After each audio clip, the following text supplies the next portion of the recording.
बिस्मिल्लाहिर्रहमानिर्रहीम। अस्सलाम वालेकुम नाज़रीन। आज की डेवलपमेंट्स ये हैं कि इस हुकूमत ने इमरान खान से मुज़ाकरात करने से इनकार कर दिया। उन्होंने कहा कि इमरान खान से कोई बातचीत नहीं हो सकती। अच्छा, अब मैं आपसे अर्ज़ करूं कि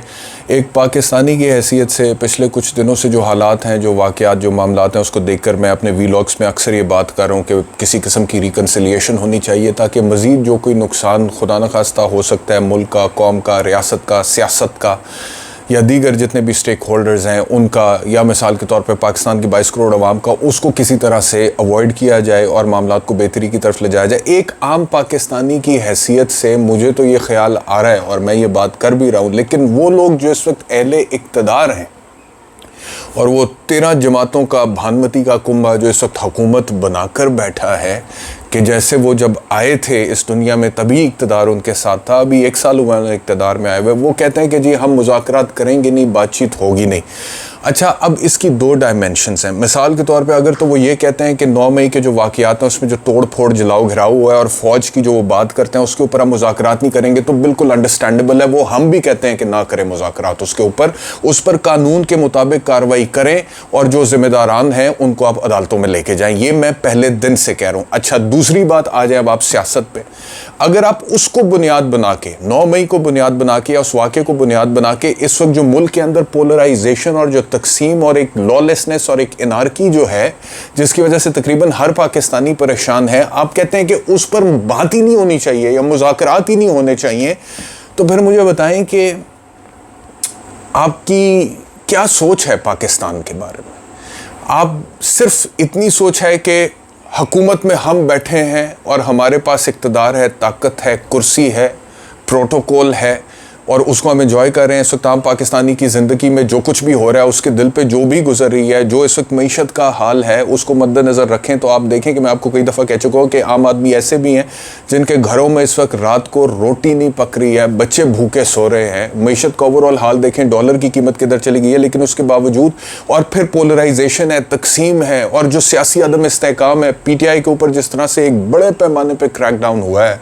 और जिस तरह से इतनी बड़ी तादाद में गिरफ्तारियां हुई हैं, जो ह्यूमन राइट्स की, इंसानी हकूक़ की सूरत हाल है, उसको सामने रखते हुए जो सियासी अदम इस्तेहकाम की सिचुएशन है, जो अनसर्टनिटी है, आपका इन्वेस्टर कॉन्फिडेंस लूज कर गया है, वो पैसे निकाल कर बाहर लेकर जा रहे हैं। बहुत सारे लोग कहते हैं हम दुबई जा रहे हैं, दुबई में मार्केट बड़ी तेज़ है इस वक्त रियल एस्टेट की, पाकिस्तान में तो भट्टा बैठ गया, हर चीज़ स्लो हो गया। एक बिजनेस चलता था, वो कहते हैं रियल एस्टेट का, उसका भी भट्टा बैठ गया, मार्केट स्लो हो गई है, जो इन्वेस्ट करता है उसके पैसे फंस रहे हैं।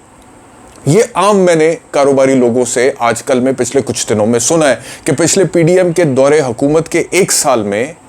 ये मईशत की हालत हो गई है और लोग बड़े परेशान हैं। अच्छा, अब चलो आप इमरान खान को तो चले नहीं पसंद करते हैं और इमरान खान की तो आप चाहते हैं कि किसी के, आपको तो नज़र आ रहा है इस वक्त इमरान खान फंस गया, पाकिस्तान तहरीक इंसाफ टूट फूट का शिकार है। लोग जा रहे हैं, प्रेस कॉन्फ्रेंसेस कर रहे हैं, रो रहे हैं और फिर कहते हैं हम जा रहे हैं जी, तो वो तो जा रहे हैं और इमरान खान इस वक्त कॉर्नर हो गया और आइसोलेट हो गया और अकेला हो गया है और बहुत सारी चीज़ें हैं। तो इमरान खान की तो आप बेहतरी नहीं चाहते हैं, चलें, लेकिन आप मुल्क की तो बेहतरी चाहते हैं, उसके बारे में तो सोचें, मईशत के बारे में तो सोचें। ये सियासी अदम इस्तेहकाम जो है, जो इमरान खान से बात किए बगैर ख़त्म नहीं हो सकता,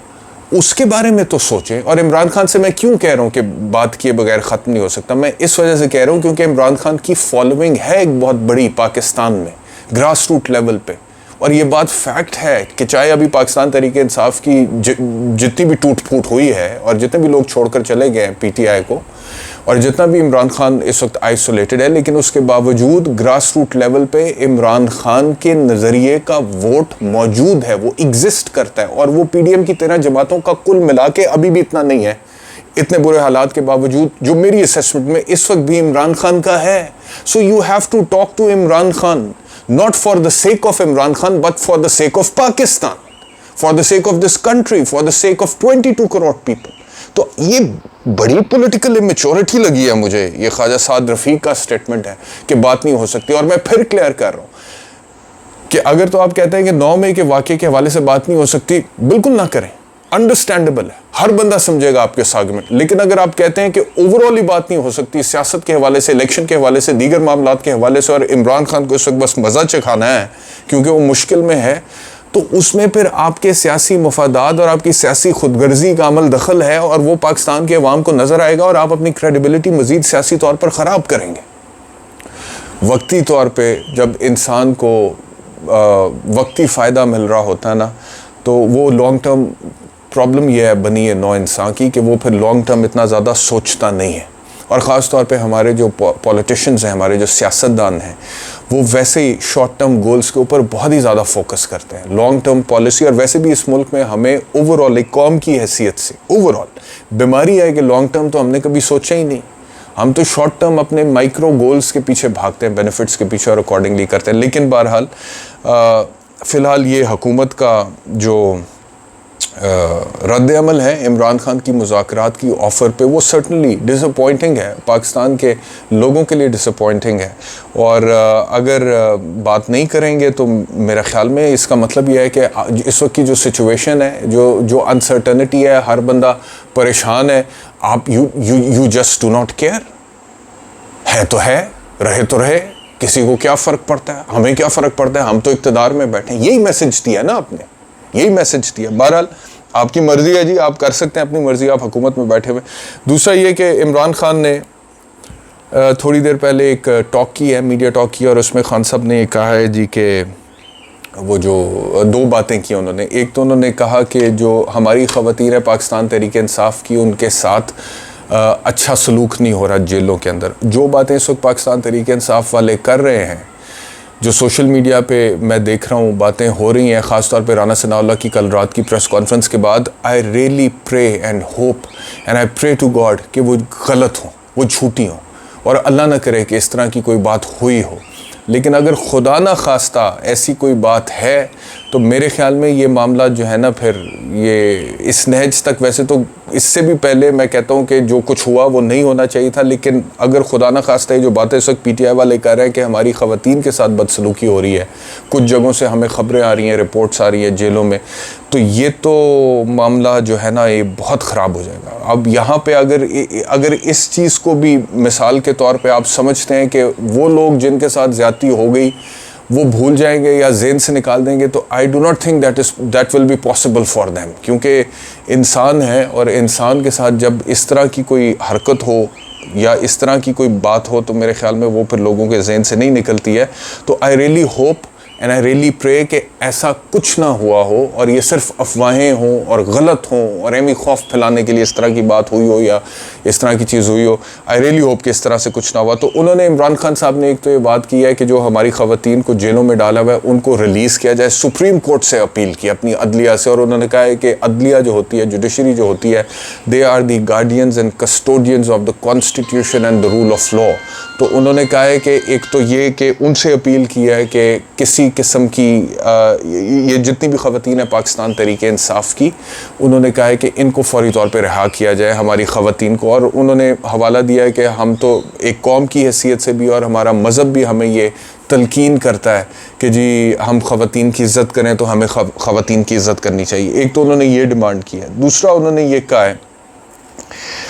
एक तो सुप्रीम कोर्ट को ये कहते हुए उन्होंने मज़ीद ये कहा है कि इस वक्त पूरी कौम अब अदलिया की तरफ देख रही है, ख़ास तौर पे आला अदलिया की तरफ देख रही है, सुपीरियर जुडिशरी की तरफ देख रही है, क्योंकि 90 दिन में इलेक्शंस अगर नहीं हुए हैं, आइन टूट रहा है, जमहूरियत कुचली जा रही है, इंसानी हकूक़ पामाल हो रहे हैं, तो वो ये कह रहे हैं कि इसको रोकना और इसको हैंडल करना और डिफेंड करना कॉन्स्टिट्यूशन को अदलिया का काम है। तो अदलिया की तरफ पूरी कौम देख रही है, और जो अदलिया करेगी वो तारीख़ में लिखा जाएगा। एक तो उन्होंने ये बात की है। दूसरी उन्होंने ये बात की है कि उन्होंने कहा है कि जी हुकूमत को एड्रेस किया अपने उसमें टॉक में, और आखिर में उन्होंने कहा है कि मैं ये कहना चाहता हूँ हुकूमत से कि ये जो कुछ भी टूट फूट हो रही है या ये जो भी तोड़ फोड़ आप पाकिस्तान तहरीक इंसाफ में कर रहे हैं, आप ऐसा करें कि एक टाइमलाइन सेट कर लें, मिसाल के तौर पे 2 हफ़्ते या 3 हफ़्ते या 1 महीना, ये इमरान खान के अल्फाज हैं, और उसमें आपने जितनी तोड़ फोड़ पाकिस्तान तहरीक इंसाफ के साथ करनी है, बहुत सारी आपने बहुत ज़्यादा कर ली है, इमरान खान ने कहा, और मज़ीद आगे और भी आप कर लेंगे बहुत सारी। तो जितनी आपने तोड़ फोड़ करनी है PTI के साथ आप वो कर लें, लेकिन उसके बाद एक काम करें कि मुल्क का सोचें और इलेक्शंस अनाउंस कर दें। यानी कि इमरान खान का कहने का मकसद ये था कि PTI में एक तो बहुत बड़े पैमाने पे आपने ऑलरेडी तोड़ फोड़ कर दिया, लोग पाकिस्तान तहरीक इंसाफ छोड़ के जा चुके हैं, मजीद आपने जितनी करनी है एक टाइमलाइन के मुताबिक आप वो कर लें। पीटीआई को जितना डैमेज आप समझते हैं कि कर सकते हैं पॉलिटिकली आप कर दें,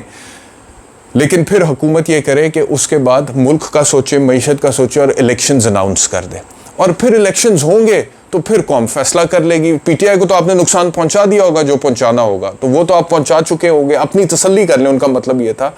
और उसके बाद जो इलेक्शंस अनाउंस कर दें और अवाम की अदालत में इंतखाबात के ज़रिए फ़ैसला जो है रख दें, और वो फिर अवाम फैसला। इससे साबित ये होता है, इससे पता ये लगा कि इमरान खान का जो इस वक्त भी कॉन्फिडेंस है अपने वोट बैंक को लेके, अपनी सपोर्ट को लेके, ग्रास रूट लेवल पे, मासेस पे, वो यही है कि जी वो समझते हैं कि चाहे पाकिस्तान तहरीक इंसाफ की बहुत बड़ी बड़ी विकटें गिर चुकी हैं, चाहे लोग रो कर प्रेस कॉन्फ्रेंसेस करके पाकिस्तान तहरीक इंसाफ छोड़ने के ऐलानात कर चुके हैं, जा चुके हैं, इमरान खान को खैर बात कह चुके हैं, पीटीआई की वो स्ट्रक्चर ही नहीं रहा, वो शक्ल ही नहीं रही, वो खद्दो खाल ही नहीं रहे पाकिस्तान तहरीक इंसाफ के। बिल्कुल अब इस वक्त तो बिल्कुल मतलब कि ऐसे कहें कि अगर लहू लुहान है पीटीआई, या फिर आप ये कहें कि पीटीआई जो है इस वक्त उसकी बुरी हालत है, तो ये गलत तो नहीं होगा ना सियासी तौर पे, जो पिछले 20 दिन की डेवलपमेंट है। तो उसके बावजूद इमरान खान का कॉन्फिडेंस ये है कि वो ये कह रहे हैं कि आपने और जितनी तोड़ फोड़ करनी है आप कर लें, लेकिन उसके बाद एक काम करें कि मुल्क का सोच के इलेक्शंस अनाउंस करा दें। अच्छा, मुझे ये लग रहा था कि पीडीएम जो है वो इलेक्शंस अब अनाउंस कर देगी और अक्टूबर नवंबर में, क्योंकि ये वाली बात कि वो जो कह रहे हैं कि हमारा प्लान जो था कि जी हमने पीटीआई को डैमेज करना है पॉलिटिकली, और हमने कर दिया और काफ़ी, और अब इलेक्शंस होने चाहिए, फ्रेश मैंडेट के साथ एक फ्रेश गवर्नमेंट आएगी और पीटीआई अब का हुकूमत बनाएगी, तो वो भी मेरे ख्याल में इन्हीं लाइन्स पे सोच रहे हैं। लेकिन इमरान खान इतनी चोटें खाने के बावजूद भी और पॉलिटिकली इतना डैमेज होने के बावजूद भी अभी भी इन्हीं लाइन्स पर सोच रहे हैं, और उनका भी जहन और कॉन्फिडेंस यही है कि अगर इलेक्शंस होंगे तो इस तमाम तर सूरत हाल के बावजूद, और पीटीआई के ऊपर जो क्रैकडाउन हुआ है, जिस तरह से लोग गए हैं और तोड़े गए हैं और वो टूटे हैं, उसके बावजूद उन्हें लगता है कि लोग पाकिस्तान तहरीक इंसाफ को वोट देंगे।